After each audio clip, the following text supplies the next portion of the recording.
Wonderful people, viewers and subscribers, you're welcome back again. Nigerians, we all in recent past heard about the conviction of the former Deputy Senate President Ekweremadu for organ harvesting. It seems that we've had enough of it, but I can tell you it is far from it. I came across this video and the confession of a man that said he was there when it happened, talking about plan, and I thought gazetted plan to sell off and traffic human organs. Not just any other person, but Nigerians. I want you to listen to this.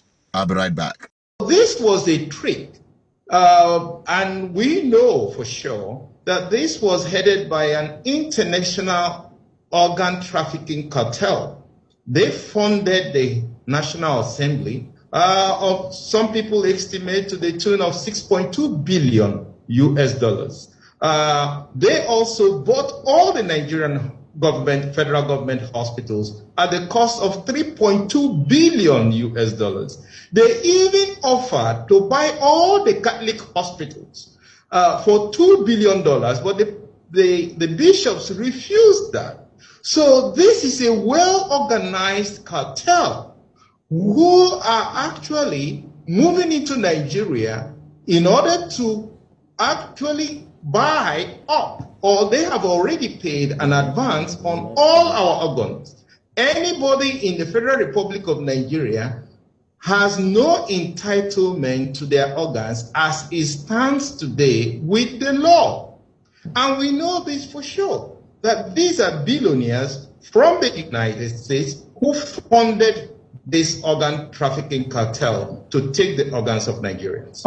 Now, my colleague AGK had asked whether I was there when this cartel made a negotiation. The answer is yes, I was physically present in a deliberation. We were called as leaders of the private health sector to the headquarters of General Electric, the biggest company in the world, the leading medical company in the world. I was representing the Catholic Medical Practitioners of Nigeria and the Association of General and Private Medical Practitioners of Nigeria as the committee chairman of the National Health Act. And presiding over this National Health Act public hearing was Senator Ekweremadu, who was then the Deputy Senate President. And let me comment there. Who did you say was presiding? Well, Senator Ekweremadu, he was the presiding senator for the bill public hearing. And the sponsor, the chief sponsor, was Ifeanyi Okowa, now governor, but then Senator Ifeanyi Okowa.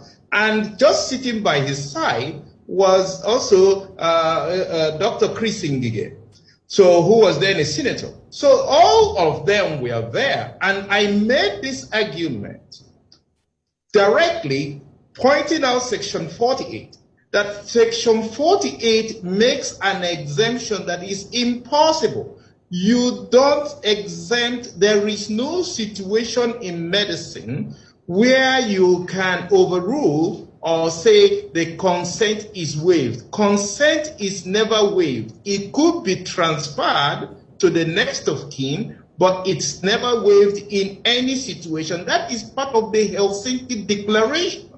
So it's an international treaty. So we cannot make an exemption here in Nigeria. Then I also pointed out the loophole in Section 51.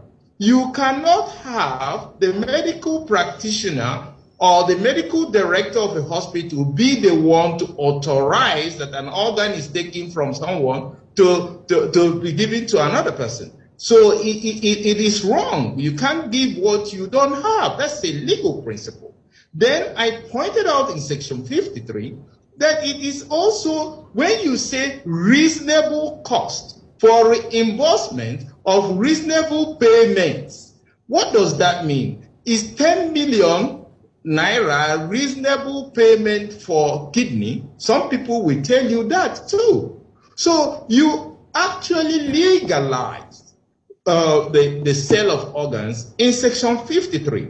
Now, my colleague AGK had asked whether I was there when this cartel made the negotiation. The answer is yes, I was physically present in a deliberation. We were called as leaders of the private health sector to the headquarters of General Electric, the biggest company in the world, the leading medical company in the world. And we were told that Bill Gates offered them $2 billion to build 260 hospitals in Nigeria.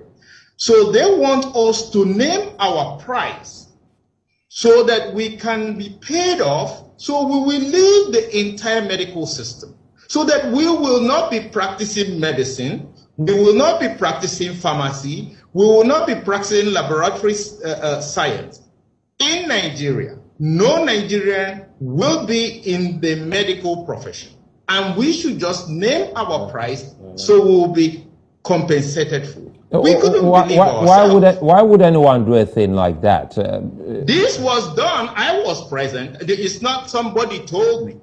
I was physically present before the executives of a General Electric with a number of other Nigerians in the health sector, in pharmacy, in laboratory sciences, and there were executives of GE from their headquarters in New York. This is the first time it's happening in the history of humanity. Nothing like this has ever happened. And I warned Ekweremadu before the Senate, and Nigerians there will bear me witness, and many of them still remember. I told Ekweremadu before the entire public hearing that he will be the first victim of this law he's standing for. Before everybody. Senator Kowa can also bear me witness because he was there. And I told him, it now seems like a prophecy come true. And this was exactly what happened. That the Senate of the Federal Republic of Nigeria sold the entire organs of the Nigerian people, even when they knew that this was the situation. And that is very, very, very bad on us as a whole nation. When I saw this, I said, no, be only my ear go hear this one. I said, I will not hear this one alone. Nigerians must hear this one because this is the first time I am seeing it. How is that even possible? That all of this is happening in Nigeria and no one knew about it. No one knew about it. And this man specifically mentioned Ekweremadu as the presiding officer when such plots were being gazetted. You see, in Igbo local palace, we said, what that means is that the cow will not get tail. Now in God, they pursue flies for them. Nigerians will not get mouth. Now their God, they fight for them. Today, Ekweremadu is serving jail term in faraway United Kingdom for the same human trafficking. But how is that even possible? That such thing is being done. And this man came out on a national TV to say this. Because if it were not true, if he was not sure of what he was saying, he wouldn't have come out this far to make such claim. I can tell you. I can tell you. Nigerians, help me share this video. I'm wondering why this thing is not going viral. I saw it about 2 days ago.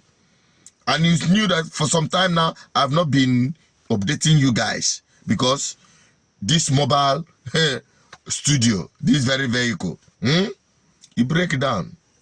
And the money when I use, put them back. Now they fine. Now I make it last for almost 4 days for mechanic. That is one of the problems we have. Lack of money.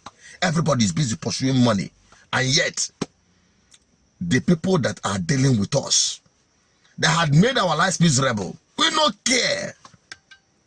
And we not even care to take care of those who are fighting to liberate Nigerians from their oppressors.